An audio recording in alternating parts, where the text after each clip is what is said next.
E aí, beleza, turma? Estamos de volta, professor Theo, Física. Quer aprender Física? Está no lugar certo, tá? Hoje a gente vai fazer a aula 3 da parte de termologia, estamos entrando em calorimetria.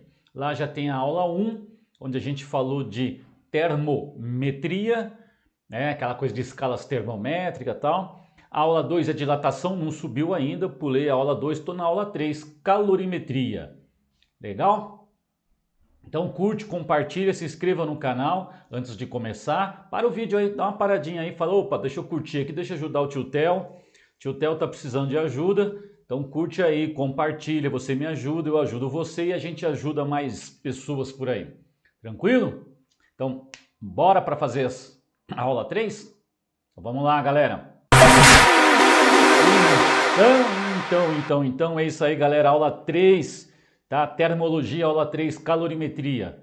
Tá legal? Calorimetria é um assunto bacana, tá em todos os concursos que você vai fazer que envolva física e não é um assunto pesado, tá? Não é um assunto pesado. Qualquer lugar que você passar, de FUVEST a ITA, passando por escola naval, AFA, não importa, tem calorimetria.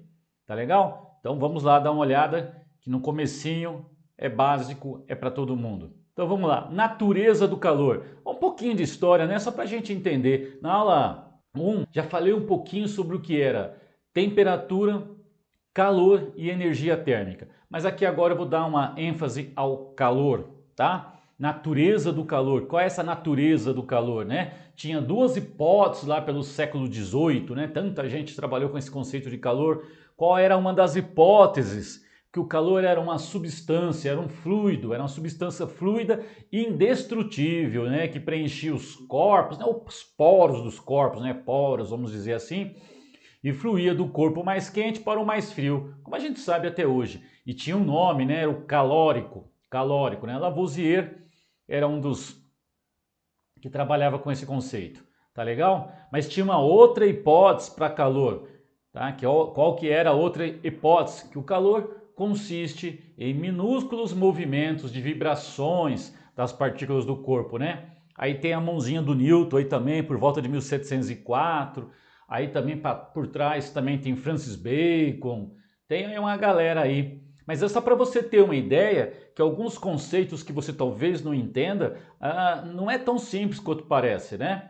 Então, quantas vezes você talvez já tenha pensado em calor de uma maneira diferente e talvez seja como algum físico já pensou. Aí tinha um cara, um tal de Conde de Rufford, trabalhava parece que na construção de canhões e ele andou nessas construções de canhões percebendo que uma broca furando canhões tinha uma quantidade de calor emitida ali infinita, né? E que depois ele media cavaco do aço lá que furava o canhão e ele não percebia diferenças, né? Ele não conseguia achar essa massa, esse calórico, essa substância, né? Enfim, começou a aceitar-se que o calor provavelmente fosse realmente ligado ao movimento, né? O que está escrito aqui? A fonte de calor gerado por atrito parece ser inesgotável. Imagina que o cara fazia canhão, uma broca furando aquilo lá, né? Parece que não para de liberar calor. Conceber uma substância material produzida e transmitida como calor parece impossível, exceto o movimento, né? Então, como era uma fonte de calor inesgotável, esse atrito aí gerava calor e não parava, não acabava, parece que é algo inesgotável. Ficava difícil de aceitar a ideia de uma substância, né? De um calórico, ok? Então ele começou a aceitar que provavelmente fosse movimento, o movimento das partículas constituintes do corpo. Hoje a gente já fala de calor como energia. Calor é energia. Seja lá o que queira dizer isso, porque energia é algo bastante abstrato, é uma quantidade, é um número, é uma criação da mente humana, então já é bastante difícil entender o que é energia, tá? Mas vamos lá, quantidade de calor. Vamos ver a relação entre quantidade de calor, de massa e variação de temperatura. Aqui vamos apelar para o nosso cotidiano para entender um pouco melhor o que é esse calor. E se você ainda está com dúvida sobre calor, temperatura e energia térmica, passa lá na aula 1 que você vai entender bem. Então vamos pensar no seguinte, vamos pensar que você vai ferver 2 litros de água da temperatura ambiente, em torno de 20 graus Celsius, até ferver 100 graus Celsius. tá? Tem uma variação de temperatura aí de 80 graus Celsius. E você percebe que para ferver 2 litros d'água, que corresponde a 2 kg de massa, é necessário o dobro do tempo, né, numa mesma chama, é lógico, que levamos para ferver 1 litro de água. Na mesma chama aí, eu estou supondo que está recebendo a mesma quantidade de calor. O que eu quero deixar bem claro aqui, apelar para a nossa experiência do cotidiano, que quando eu fervo 2 litros d'água numa chama ou 1 litro d'água na chama, para ferver 2 litros d'água eu preciso ficar o dobro do tempo lá. O que significa que eu preciso do dobro da energia, ok? Ou o dobro da quantidade de calor, para uma mesma variação de temperatura. Então aí eu consigo relacionar o que é quantidade de calor com massa. Então eu vejo que estou na razão direta, né? Quanto mais massa eu possuo para aquecer, maior é a quantidade de calor que eu necessito para causar a mesma variação de temperatura. Então o que eu quero deixar claro aí por trás é a relação entre quantidade de calor e massa. Mas também temos uma relação entre quantidade de calor e variação de temperatura. Imagina que você tem massas iguais de água e vai aquecer, mas você quer fazer variações de temperaturas diferentes, né? Então vamos supor aqui, ó, para uma mesma massa de água também seria necessário o dobro do tempo na mesma chama é o dobro da energia, né? Caso quiséssemos causar o dobro da variação de temperatura. Por exemplo, pega uma quantidade de água, leve de 20 a 40. Outra, a mesma quantidade de água, leva de 20 graus Celsius a 60. Num caso, eu tive uma variação de 20 para 40 de 20 graus Celsius, outro de 20 para 60, a temperatura aumentou 40 graus Celsius. Se eu tenho o dobro da variação de temperatura, eu preciso do dobro do tempo na mesma chama, desde que eu tenha a mesma massa de água. Qual é a relação que eu estou querendo te mostrar aqui? Que a quantidade de calor está na razão direta, é diretamente proporcional à variação de temperatura. Eu acho que é bastante razoável entender isso, né? Será que eu estou precipitado? E por último, eu quero que você perceba que substâncias diferentes aquecem diferentemente. Como assim? Imagina que eu tenho a mesma quantidade de duas substâncias, sei lá, água e óleo, não sei, tá? E eu tenho a mesma massa, a mesma chama, que eu vou fornecer a mesma quantidade de calor, e eu quero causar a mesma variação de temperatura, tudo igual, mesma massa, mesma chama e mesma variação de temperatura. Você vai perceber que substâncias diferentes precisam de tempos diferentes nessa chama. O que eu quero dizer é que elas precisam de quantidades de calor diferentes, a mesma massa, para causar a mesma variação de temperatura.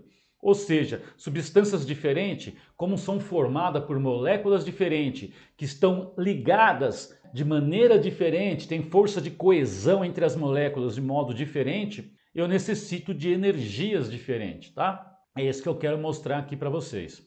Então, se a gente diz que substâncias diferentes necessitam de quantidades de calor diferentes, mesmo que eu tenha a mesma massa, a mesma variação de temperatura, o que está por trás disso? Está ligado à sua estrutura, né? Está ligado a como estão organizadas essas moléculas e como elas se ligam. Então, existe uma grandeza física aí que a gente vai usar para relacionar isso. Essa grandeza física a gente chama de calor específico, e ele é específico para uma substância. Por exemplo, a água tem o seu, né? O alumínio tem o seu, o ferro tem o seu, cada substância tem um calor específico, o que vai diferenciar estas substâncias do ponto de vista térmico, tá ok? Vamos lá, como é que eu defino esse calor específico? Como é que eu defino aqui? Ó? Calor específico é isso. Está dizendo que é uma quantidade de calor necessária. Para a quantidade de calor eu usei o quê? Para que a temperatura de 1 grama de substância varie em 1 grau Celsius. Então está aqui, é a quantidade de calor por massa por variação de temperatura. Vamos dar uma olhadinha nessa unidade aqui para a gente entender melhor. Em termos de unidade, se eu for usar unidades do sistema internacional, a quantidade de calor é energia. E energia, você vê lá na mecânica, é o joule. Né? A quantidade de massa, né? A massa é o quilograma. E a variação de temperatura, se eu quiser ficar no sistema internacional, é o Kelvin. Aqui tem uma coisa interessante. Na aula número 1, a gente viu, dá uma passadinha lá, que a variação de 1 grau Celsius, 2 graus Celsius, corresponde à variação de 1 Kelvin, 2 Kelvins. Então, em termos de variação, Tanto faz dizer aqui por grau Celsius ou por Kelvin, não precisa de nenhuma transformação, tá?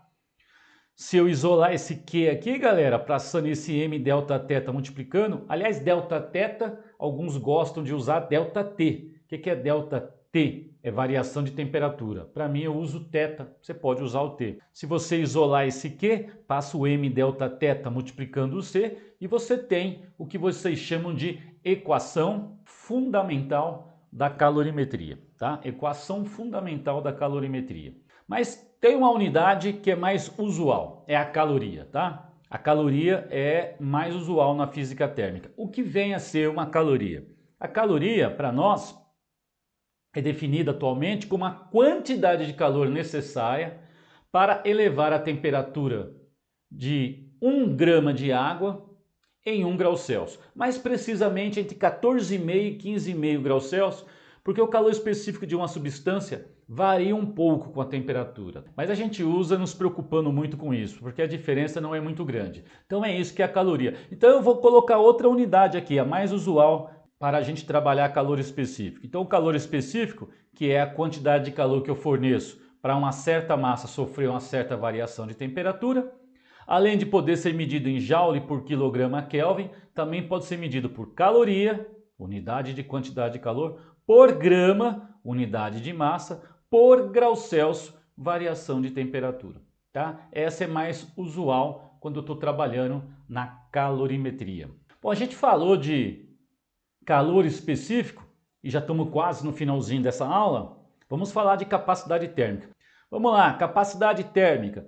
Enquanto o calor específico é específico para uma substância, por isso eu divido pela massa, né? Como é que eu vou falar quanta energia a água precisa para cada grau Celsius? Você iria me perguntar, mas de qual quantidade de água você está falando? Enquanto o calor específico está ligado a uma substância, a capacidade térmica está ligado a um corpo. Mas qual a diferença, professor? Vamos lá. O que é exatamente a capacidade térmica? É a quantidade de calor que um corpo troca com o ambiente e a respectiva, consequente variação de temperatura. É isso que é a definição de capacidade térmica. Tá? Veja que a massa sumiu aí. Veja que ela é bem parecida com o calor específico. O calor específico era a quantidade de calor, variação de temperatura e massa aqui embaixo. A capacidade térmica é a quantidade de calor por variação de temperatura. Então esse aqui é o que qualifica um corpo em suas propriedades térmicas. É a quantidade de calor que ele precisa para cada grau Celsius de temperatura que ele sofre de variação, tá? Então, se você for trabalhar no sistema internacional, é Joule por Kelvin. Se você for trabalhar num sistema mais usual, eu vou usar calorias por graus Celsius. Tá legal? Veja que calor específico eu uso C minúsculo, capacidade térmica eu uso C também, eu uso C maiúsculo, então eu tenho que tomar um certo cuidado com isso. É muito parecido, né, essas duas grandezas. Olha só, calor específico é dado por massa, porque eu me refiro a uma substância, eu tenho que dizer qual é a quantidade de substância, e aqui eu me refiro a um corpo. Você está vendo que aqui dentro do calor específico tem a capacidade térmica? Olha o Q que está aqui, olha o delta θ que está aqui. Q sobre delta θ é a capacidade térmica. Então eu posso dizer que o calor específico, tá, é a capacidade térmica por massa. Olha lá, calor específico é a capacidade térmica por massa. Ou, se você manipular aqui essa equaçãozinha, você vai chegar que a capacidade térmica é a massa vezes o calor específico. Ou ainda, se a quantidade de calor é a massa vezes o calor específico vezes a variação de temperatura, eu posso substituir esse MC pelo C maiúsculo, que é a capacidade térmica. E agora estamos no finalzinho. Depois, a próxima aula, vou fazer exercício para a gente aplicar isso. Tá? Exercício nível AFA, ITA, tá ok? Exercício de um nível que faça a gente refletir, pensar sobre o assunto. Então vamos lá, sistema termicamente isolado. O que é um sistema termicamente isolado? É um sistema que não deixa o calor entrar nem o calor sair. Mas imagine você, dois corpos dentro de um sistema termicamente isolado. Se eles tiverem a temperaturas diferentes, eles vão trocar calor.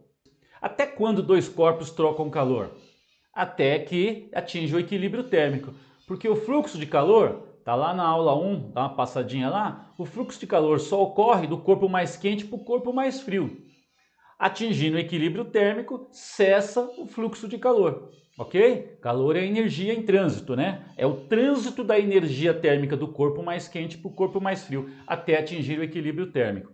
Quando dois ou mais corpos em temperaturas diferentes são colocados no interior de um recipiente termicamente isolado, trocam calor entre si até atingir o equilíbrio térmico. Como o calor é energia, não pode ser criado, não pode ser destruído.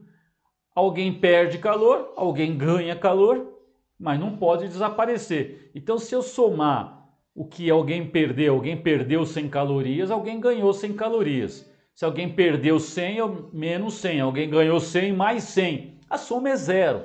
Tá? Em outras palavras, né? A soma das quantidades de calor cedido e recebido pelos corpos será sempre igual a zero. Quando eu somar essas quantidades de calor, alguém perdeu uma certa quantidade de calor, alguém ganhou essa quantidade de calor. Então o que alguém recebe de calor é igual ao que alguém cedeu de calor. Então, se eu pegar vários corpos dentro de um sistema termicamente isolado, a quantidade de calor que o corpo 1 ganha ou perde, somado com a quantidade de calor que o corpo 2 ganhou ou perdeu, recebeu ou cedeu, o corpo 3 até o enésimo corpo, se eu sair somando essas quantidades de calor, atribuindo, né, de maneira que a quantidade de calor recebida é mais e a quantidade de calor perdida é menos, esta soma algébrica vai sempre ser igual a zero. Vamos aplicar isso em breve, próxima aula. Bom, galera, então é isso, tá? Curte, compartilha, se inscreva no canal. Esta é a aula número 3 de Física Térmica. Tá lá na minha playlist de termologia. Tá legal? Curte aí. Próxima aula, aula 4, na verdade, aula 3, exercícios. Eu vou fazer exercícios sobre esse assunto. Fique aí no aguardo, fique atento aí. Valeu, galera. É isso.